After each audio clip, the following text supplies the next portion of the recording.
Governor Yaya Bello and the APC win at the Supreme Court today as the APEC Court upholds the election, throwing out the appeals from the PDP and the SDP.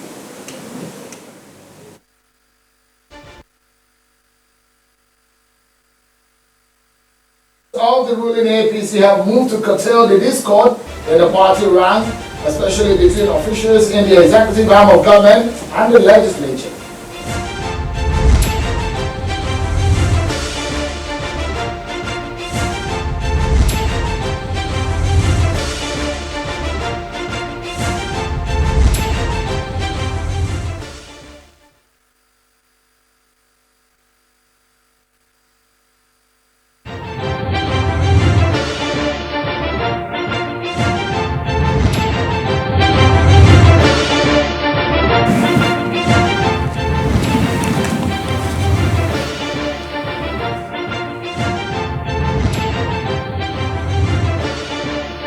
Hello everyone and welcome to the program. This is Politics Today live on Channels Television. I'm Sean Kimbaloye in Lagos. Let's tell you quickly about some of the stories that we're following for you. Some of the top ones. President Buhari today is seeking to improve the relationship between the legislature and the executive with the inauguration of the executive and legislative arm of government, and party consultative committee was set up. At the inauguration, President Buhari admits that unnecessary squabbles within the party have cost the APC many seats during the elections. He says the executive is looking forward to the policies and programs that the newly formed synergy will deliver to the Nigerian people.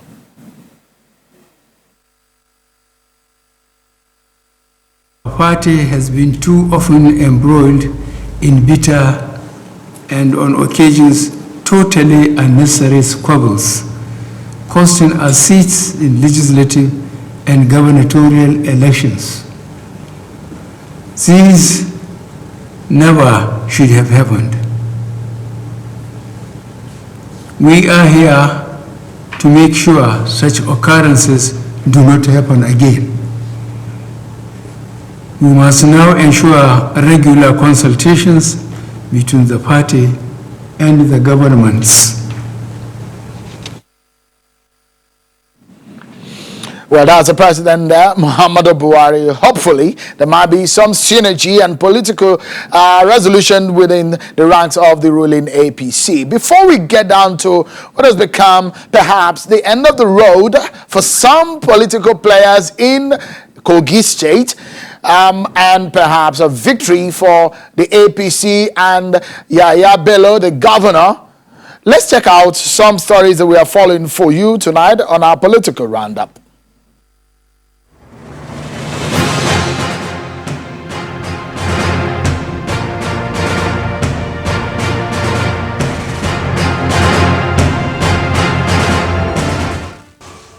As the Edo governorship election approaches, the Inspector General of Police, Mohammed Adamu, has been meeting with civil society groups. Mr. Adamu insists that the police will remain apolitical during the September 19, 2020 election. CSOs, led by the Executive Director of Policy and Legal Advocacy Center, Mr. Clement Nwankwo, are seeking collaboration with the police to ensure the passage of Electoral Offences Commission Bill by the National Assembly. We would urge again, IG, that you take the leadership in pursuing that the National Assembly passes an Electoral Offences Commission, which everyone has shown commitment to, whatever political divide or whatever side of the political divide they believe in. The Benue State Governor, Mr. Samuel Otom, has threatened legal action against the 9th National Assembly if it goes ahead to pass the Water Resources Bill into law. He describes the bill as a cattle colony in disguise.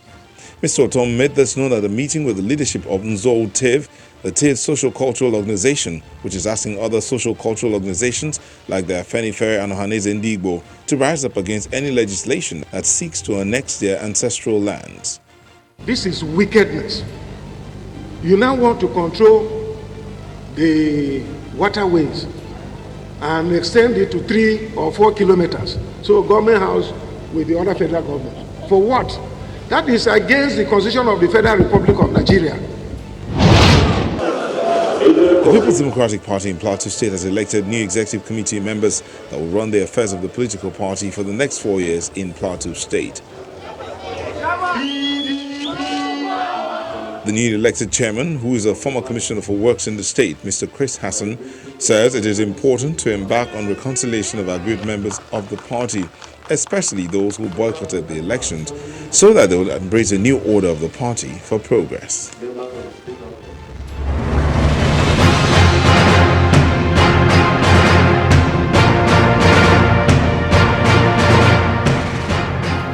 So let's dive straight into the matter of tonight. And so it's the end of the road for some political players in Kogi State. And perhaps it's yet another chapter for Governor Yaya Bello of Kogi State after the Supreme Court today gave its verdict on the long-drawn legal battle over the state's #1 seat. The Supreme Court today held the election of Mr. Yaya Bello as governor of Kogi State. The apex court dismissed the 5 grounds of appeal by the PDP candidate, Mr. Musa Wada, including allegations of rigging and overvoting, a violence-riddled November 16, 2019 election, and that Governor Bello did not secure the highest vote. Justice Uwani Abaaji read a judgment on behalf of the 7-man panel. The court also dismissed the 7 grounds of appeal by the SDP, which included an allegation of age falsification against the Kogi State Deputy Governor.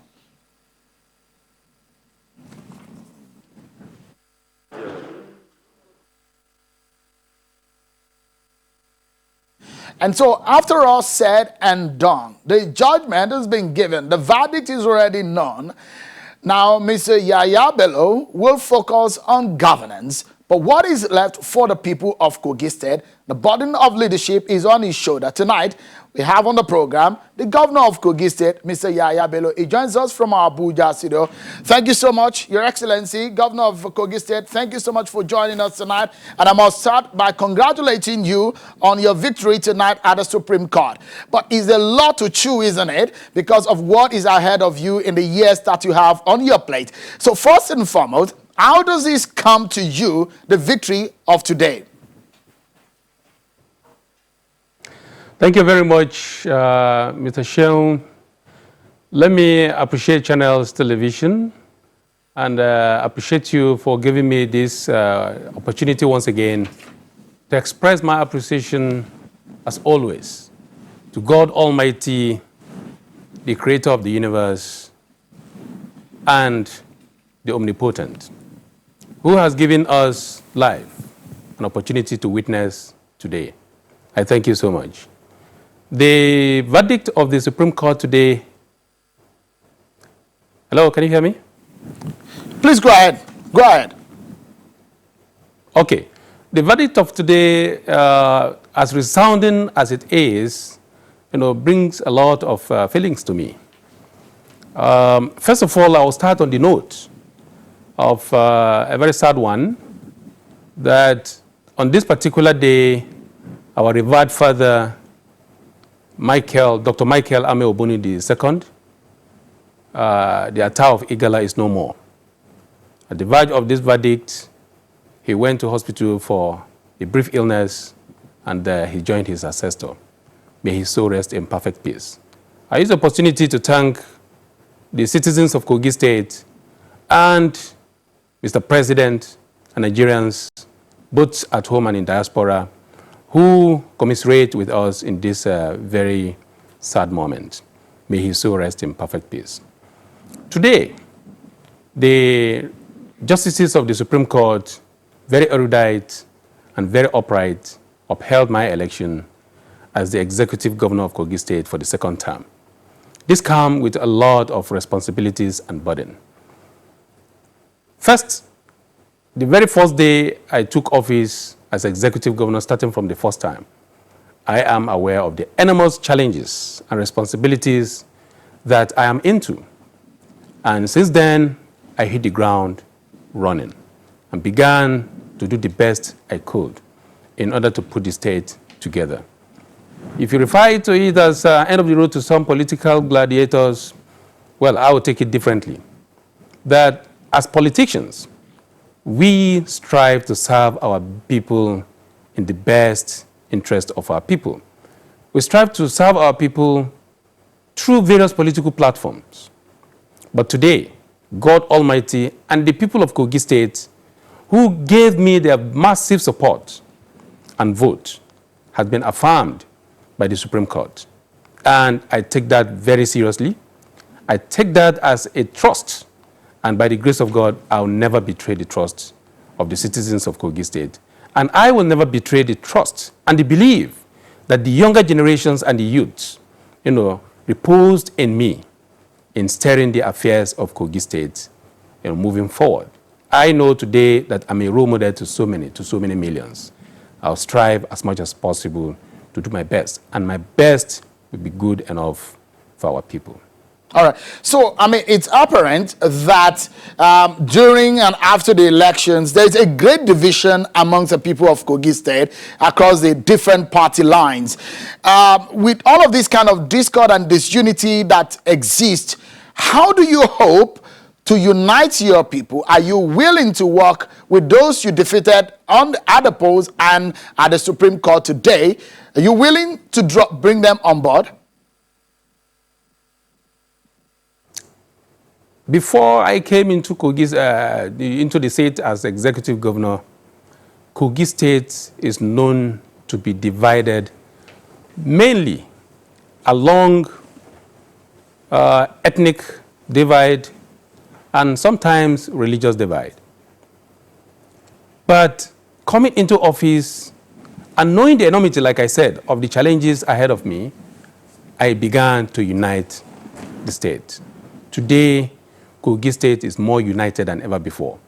As political parties, differences in political parties, of course, if you contest for one seat from different political parties, there's bound to be differences in the way we want to put out the point to our people. But that is not to say that there is a major division. My brother, Musa Wada, and my sister, Barrister Hadiza Natasha Apoti, we belong to various political divide. Barrister Natasha Apoti is my sister from Central. And Musa Wada is my brother from across the river. We belong to the various political parties. And we strive to govern the state. But the people have decided that today I am the executive governor of Kogi State.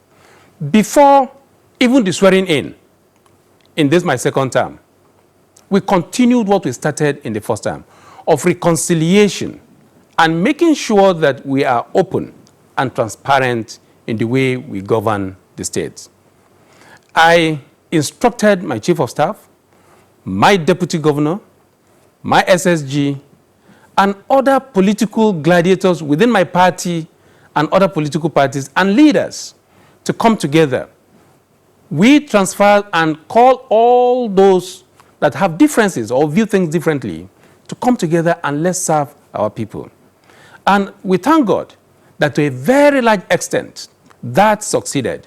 And today we look at ourselves as one united citizens of Kogi State, other than which political party you belong to and the ethnicity you come from. Now, moving forward, I have extended that olive branch once again to those who try to seek clarification through legal means to come back to me. Come and let us serve the people of Kogi State. We have more to unite us than the little that divides us. So let us come together, reason together, come up with your own ideas and strategies. Let's serve the people of Kogi State. Like our slogan says, let's unite to do more for our people. You have promised a lot of things when you were campaigning for office, but a lot more to be done in the coming years. I'm going to take you on some of the campaign promises that you gave to your people at the campaign in 2019, and some of the things that you have done and what the people of Kogi State are yearning for. That's going to be next after this break. Governor Yaya Bello, stay with us, please, everyone. We'll be right back. Thank you so much, everyone. We're getting some reactions now for over the Supreme Court judgment of today on the Kogi governorship election, the legal tussle for the #1 seat in the North Central State.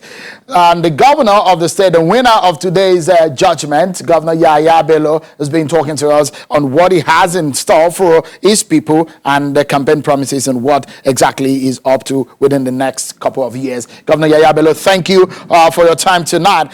Let me take your, we have some minutes on the program, but I hope that we will be able to have this conversation quickly on some of the issues that have come up.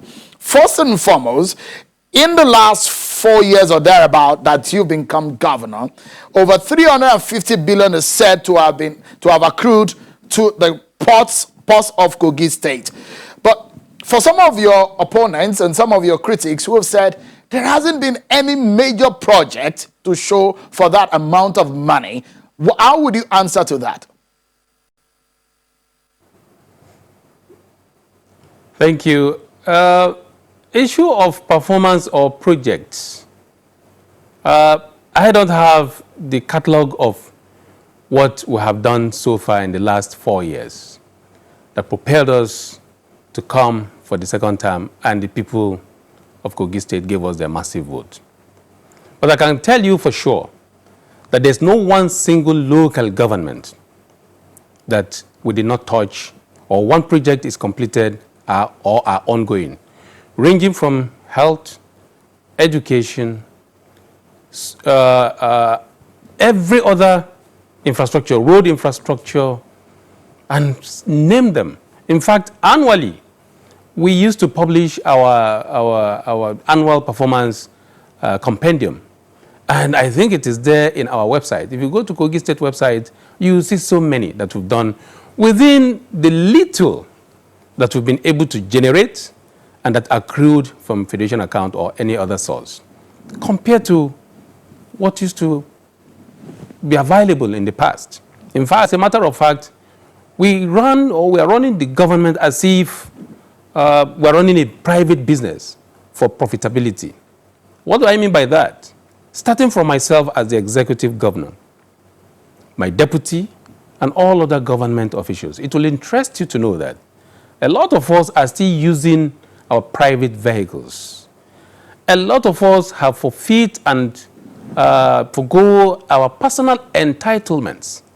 Like me personally, a lot of vehicles that I use today are my personal vehicles. I didn't come into the office to meet or inherit some of those things. And go to Government House today.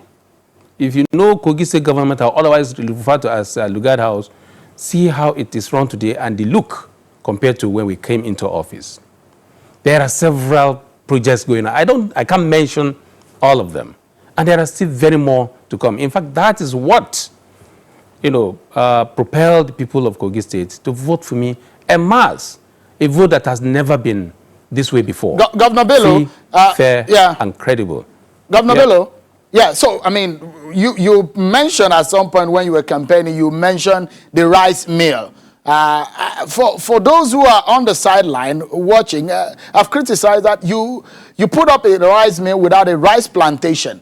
Are you rethinking the strategy in running that entity? When we came up with the idea of ensuring or following the program of Mr. President, the federal government, that we should produce what we eat and eat what we produced. And we decided to come up with that gigantic, second largest in the north, of a rice mill. The same criticism came about that it's not our project. But today, we know that the project is up and running at full capacity, and that now it's the rice plantation. Why did we cite it where we cited it? We cited it there because Omidam was constructed, ever since it was constructed, it was never put to use. And no one single executive governor has ever visited that wonderful project of the federal government. We visited there and we decided to make use of it. Today, the people of that area are planting rice and they're making a lot of money from it. They are the ones that are going to feed the rice mill.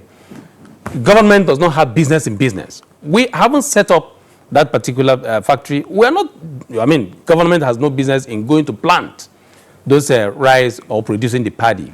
The people, the locals produce the paddy and feed the rice mill. And that is why you see confluence rice everywhere in the state and outside the state today.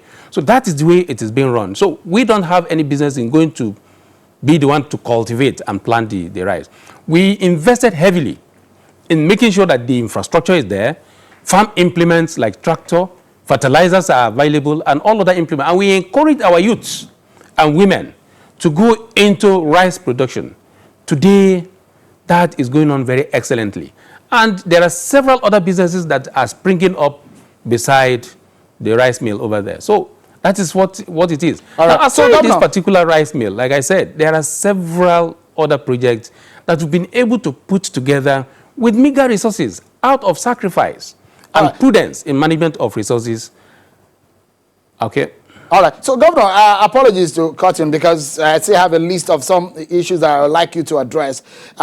In terms of the resources available to your government, statistics show that in the last 5 years, the debt stock of your state has risen from about 10 billion naira to almost 100 billion. Economists will say that the debt stock of Kogi State in the last 5 years has gone about is standing about 622%. Are you worried about the state of indebtedness of your government? Mr. Shehu, reverse is the case. When the time to come to speak to figures comes, I will roll out my numbers. But in fact, as we speak, our financials are published and they are there in the website. Not every state government today is up to date. I think Kogi State is up to date up to 2016. No, 2017, I want to believe. Oh, no, 2019, I want to believe. We are up to date in our financials. And external and internal auditors have looked at this. CSOs and various other rating bodies, both local and international, have viewed these our financials and has rated us high. I want to believe even in the north, in the next SIFTA's publication, we should be ranking the best as that which is transparent, prudent in the management of resources. Now, the figures are going to be there, and I think another platform is going to be availed to speak to numbers. But let me just quickly, put you through this. In the last, let's say starting from January or February, monthly we are taking a facility of almost 4 billion or 4.5 billion on a monthly basis to be able to finance our budget to a certain level. Now, COVID-19, comes calling that, almost crumbled the whole economy. Let me shock you by telling you that today, in this COVID-19 regime, we are paying salaries, projects are ongoing, all our obligations and the indebtedness that we inherited, we are paying steadily. And today, we are not going to take more than 1 billion per month. That is financial prudence. That in this era, that resources are dwindling, IGR has nosedived. The external sources, like, our inflows from Federation account has really, nosedived. We are paying banks our loan. We're paying all other loans, and yet we're meeting up with our obligations, and projects are ongoing. That must be out of ingenuity. But Governor Bello, give us thumbs up. Yeah, Governor Bello, why is it that some people are still being paid some percentage of their monthly salaries, workers of Kogi State? I am not aware of anybody that is being paid percentage of their salaries. The NLC and labor organization, other organized labors are there. On a monthly basis, we are meeting up with our financials, our salary obligations, and all other contractor agreements are being met on monthly basis. I am not aware of any percentage payment that is being made in the state. So every worker in Kogi State is being paid 100% of their wage and the salaries? By the special grace of God, we're meeting up with our duties and responsibilities as far as wages and salaries and other incomes and fringe benefits are concerned. All right. I have just about 3 seconds. 3 questions within the few seconds that we have left on the program. Kogi State has not had a single local government elections in 4 years. When are you conducting one? I'll give you a straight answer. Before the end of October, we are going to conduct a free, fair, and credible local government elections that are going to usher in chairmen and councillors across the state. And this time around, we want to be very gender sensitive. As a party within the state, we have made it a policy to reserve every seat as far as the chairmen are concerned, that is, vice chairmen are concerned, to women in Kogi State. And we are going to ensure that that happens. And in councillorship, we are even going above the 35% affirmation to ensure that women are elected into the council wards. Governor Bello, if you can help me in 30 seconds to answer this, then I'll get your final thought. Some persons, majority of them in the opposition, have criticized, alleging that they say you use security agencies to intimidate dissent voices in the state. How do you react to that? Like you put forward earlier, oppositions are made to criticize policies of government and programs of government. But it will depend on whether you criticize constructively or otherwise. When I assumed office, Kogi State used to be a hotbed for insecurity. Today is the most secured state as far as North is concerned. I can beat my chest to that effect. Now, if you now say that I am harassing opposition, the criminals that we have chased out, arrested, tried, and are facing justice at various levels, are they the opposition? Are they the dissenting voice that we are chasing out of Kogi State that we are harassing? If the criminals, the bandits, the armed robbers, the Boko Harams, the ISWAP cells, if they are the ones that are opposing this government and trying to bring us to our knees, if they are the ones that I am chasing out and harassing, then praise be to Almighty God. But I want to assure you that there are oppositions today that we are speaking. Policies of government that they are not really clear with. They try to inquire what is happening. And we give them ready answers. And in most cases, they become our megaphone. In most cases. So we will not face any opposition. We're going to ensure that there is level playing field. Air your view. We will sit down round table and ensure that we serve our people better. Please, dear citizens of Kogi State, the victory is yours. The youth of this country, the victory is yours. And I want to assure you that I am ready to serve, I am serving, and I will continue to serve you better. Thank you. Governor Yaya Bello, congratulations one more time on your victory today. Thank you indeed for talking to us, and wish you the very best in the remaining years you have in office. Thank you so much for talking to us on Channels Television. Thank you, and for giving us the hope to serve this country. God bless you. And that's our show for tonight, everyone. Many thanks for watching. I'm Sean Kimbale. Bye-bye.